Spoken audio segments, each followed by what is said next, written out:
Pemkot Surabaya mengeluarkan surat edaran nomor 451 tahun 2022 tentang panduan pelaksanaan ibadah dan penyelenggaraan ketertiban umum dan ketentraman masyarakat selama Ramadan dan Idul Fitri 1443 Hijriah.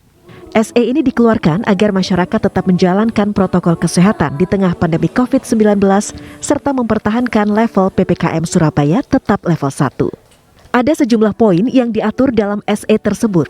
Di antaranya kegiatan ibadah di masjid bisa dilaksanakan dengan kapasitas 100% dan sesuai protokol kesehatan.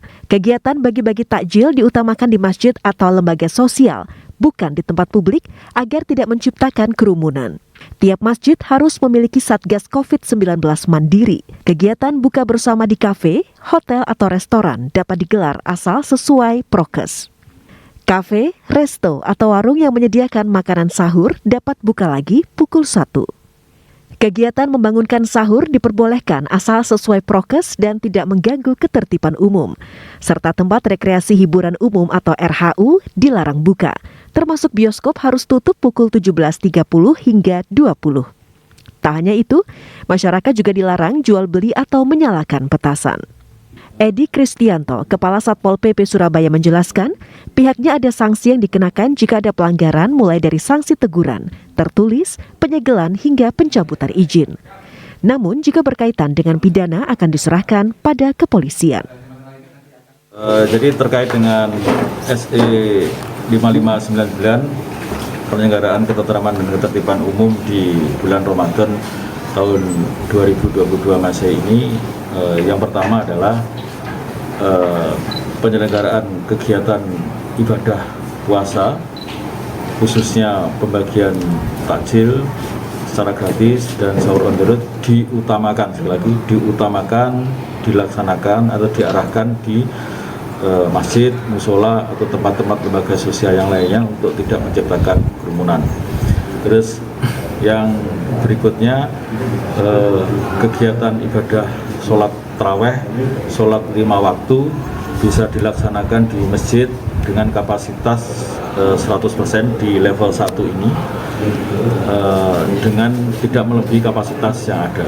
Tapi ketentuan itu tetap nanti mengacu pada Inmendagri. Kita masih mengacu Inmendagri 18 Surabaya level 1. Ya, harapan kita supaya Surabaya tidak naik level. Edi menambahkan isi surat edaran tersebut mengacu pada ketentuan Inmendagri nomor 18 tahun 2022 yang menetapkan kota Surabaya berada dalam level 1 PPKM, serta Perwali nomor 25 tahun 2014 tentang pengelolaan usaha pariwisata. Selvi Wang, JTV. Jelang Ramadan dan sholat tarawih, Masjid Nasional Al-Akbar Surabaya melakukan berbagai persiapan. Salah satunya melakukan pemasangan karpet baru. Selain itu, jaga jarak sudah tidak diberlakukan lagi dalam sholat. Sementara saat tarawih, imam sholat hanya membaca surat pendek dan ceramah dibatasi 10 menit.